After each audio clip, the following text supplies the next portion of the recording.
I saw this musical on Broadway, and oh my gosh, it was like no other show I have ever seen. Let's Chicle Chat about it. Chicle?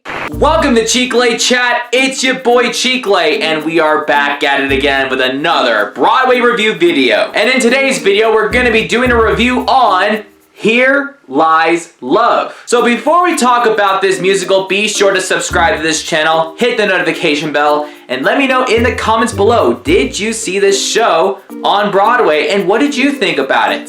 So without further ado guys, let's go!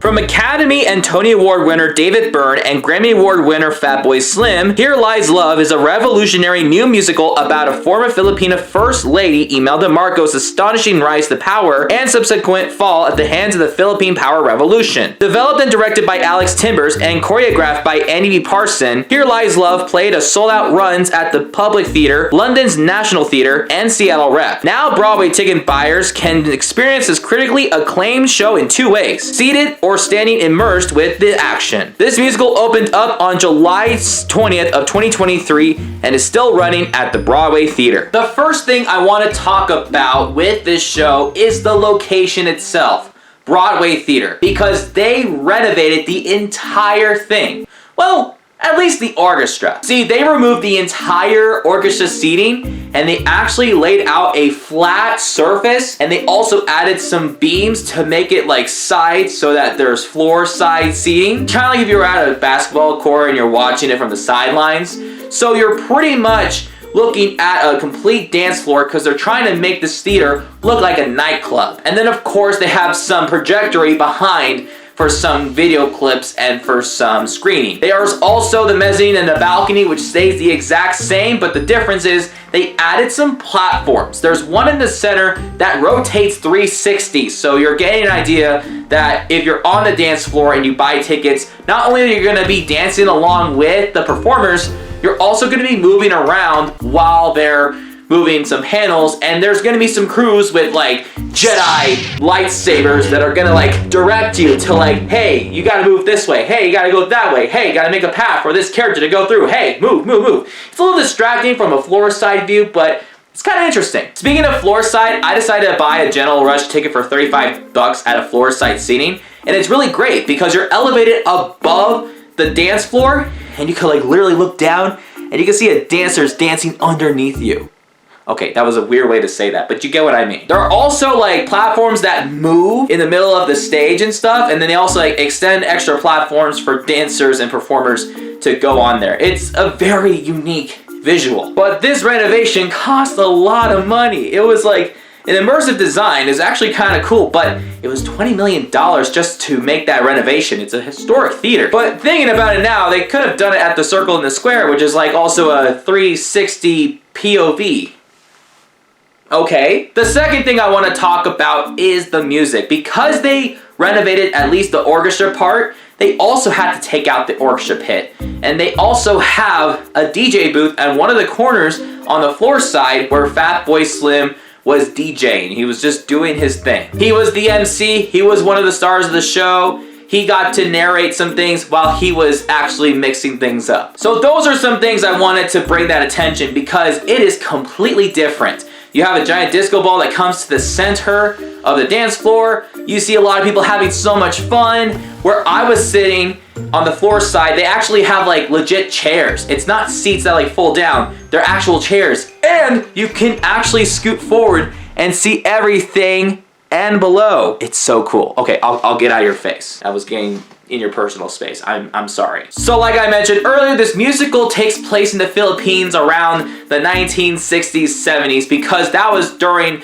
a political revolutionary moment with the Marcos in power. So there was a lot going on, and I'm not gonna lie to you, I did absolutely no research before seeing this show. I know, it kind of sounds bad, especially since I'm making a review video, but in my defense, I wanted to come in blindly, not knowing any song and not knowing any kind of background story, just to go in for the show because of a couple of hints. Number one, it's a disco bio musical, so of course it's going to feature somebody very important or somebody very famous. And also the title alone, Here Lies Love. It says Here Lies. So I know that there's somebody that's gonna die in this musical, and it's not just anybody. It's gonna be somebody very important. That's why it says love, so here lies love. Or maybe something tragic happens, and that whole disco theme that's been advertised creates some sort of mirage to be like, oh, you're in for some suspense and all that stuff. I will say before we move forward, before I forget,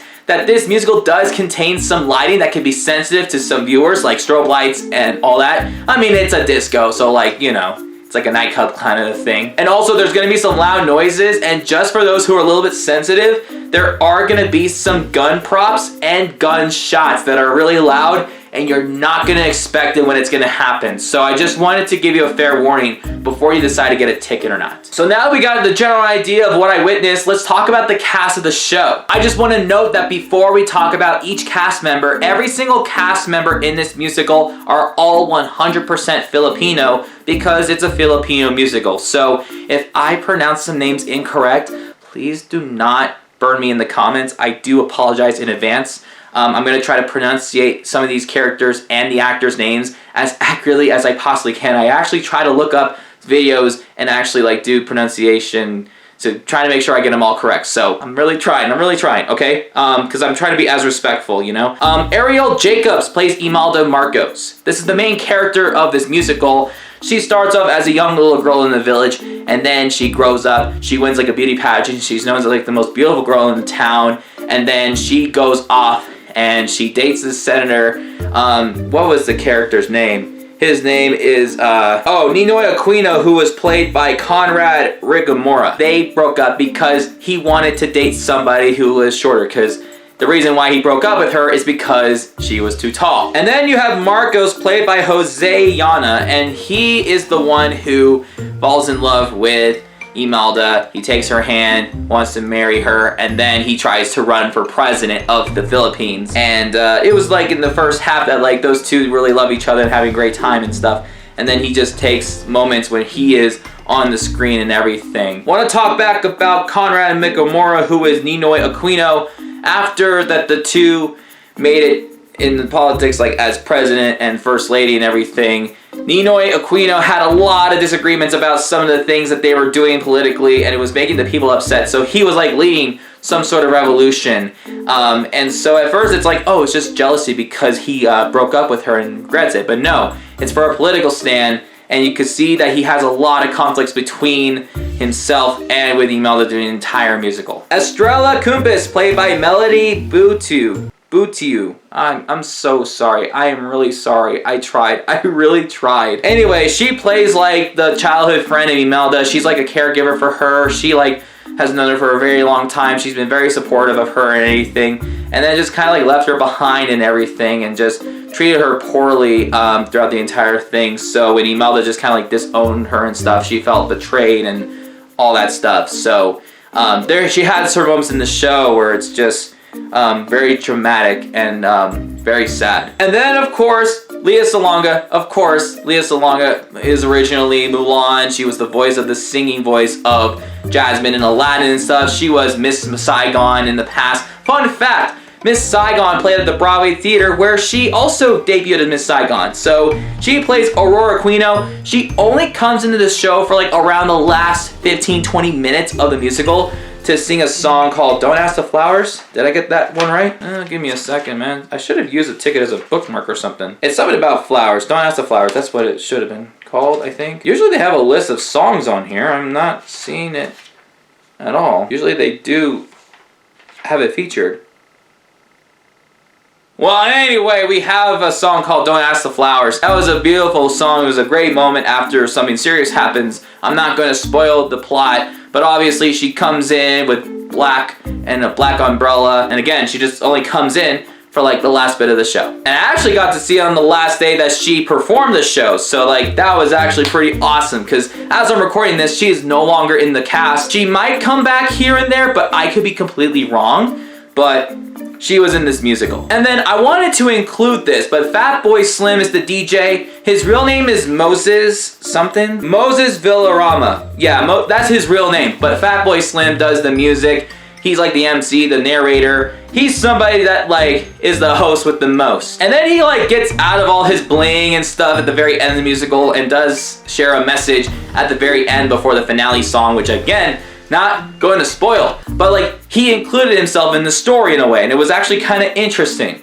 So that's the cast, and then you also have like the dancers. The choreography, I thought it was really fun, especially with the girls with the umbrellas. I also love the hip hop funk from the gentlemen. I had fun watching the choreography and getting to the groove a little bit, and there was a lot of audience participation, you know, like clapping the hands, and especially from the dance floor, people are moving around. You also have the cast that actually interact with these people on the dance floor and stuff, and they also try to include everybody in the mezzanine, the balcony, to like raise the roof, make some noise, including the floor side seating. So like, you know, it's like engagement with the audience. That's bonus points in my point of view. Now, when it comes to the songs, the direction, the choreography, the cast, I overall enjoyed the show during the performance. There are a couple of things that I do, in a serious note, have concerns about. First of all, the Broadway theater itself. They did amazing work with the design and the setting and the renovation. I think it looks spectacular. However, I think it raises concerns financially because it did cost a lot of money to renovate this. And like I said earlier, they could have easily booked it at the Circle in the Square and could have guaranteed sold out shows every single time, because if you hear about a show selling out a lot, they could be able to run longer, but maybe that was the reason why, because there's not much seating at the Circle in the Square comparing to Broadway theater, and maybe they just had some others shows scheduled at the Circle in the Square, so I could understand that. I just think that they could have saved a lot more money on their budget after just doing that renovation, because it looks great. It's an old theater, and it's a big one, and it costs a lot of money, but that's just me personally, not to bash on that design. I think it's amazing. Secondly, I have some concerns about the music. Now, the songs are great. I love them. And I think Fatboy Slim definitely brought the house down and everything. But there was controversy that there wasn't going to be live orchestration, because most of this stuff was going to be like karaoke or electrical and stuff, which, I mean, that's just part of the theme of the show. But I do want to address that there are some instruments and some musicians that are included in some songs. So don't worry, it's not all from a button or a stereo. There's actual orchestration and some music there. So I just want to address it. There's just not a lot of musicians. Like, they have a couple guitars and like other musical instruments and like a drum and stuff. Especially they use a lot in the finale, which, you know, not going to spoil, but I think it's very important to address that. But it raises the question, does it qualify for Tony nominations for orchestration and the score? Maybe the score. Maybe they could qualify for the score, but I don't know if it qualifies for best orchestrations, because I don't know how the rules are associated.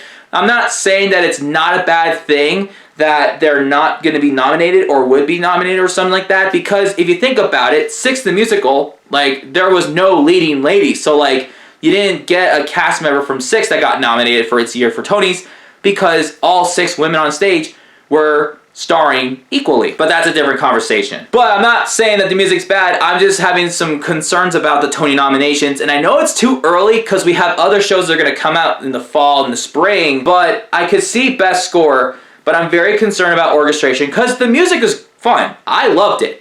It's just the controversy part. So if it does get nominated, that's great. And finally, I know I'm going to sound like a jerk, and I know people are going to like roll their eyes, but like, I want to say that the show was expensive. Now, I shouldn't say anything because I got a General Rush ticket, but standing on the dance floor for like $125? Yikes. But I mean, all shows are expensive, and I know it was like during the summertime and Leo Salonga was on stage and stuff, but now they're getting even more expensive, especially since they have somebody else playing Aurora. I don't know. I feel like Leo Salonga in a way helped advertise to get people engaged with this musical, but I could be completely wrong. But otherwise, the show that I saw, I had fun. It was incredible. I would say I'd give this musical an 8 out of 10. I thought it was really something different.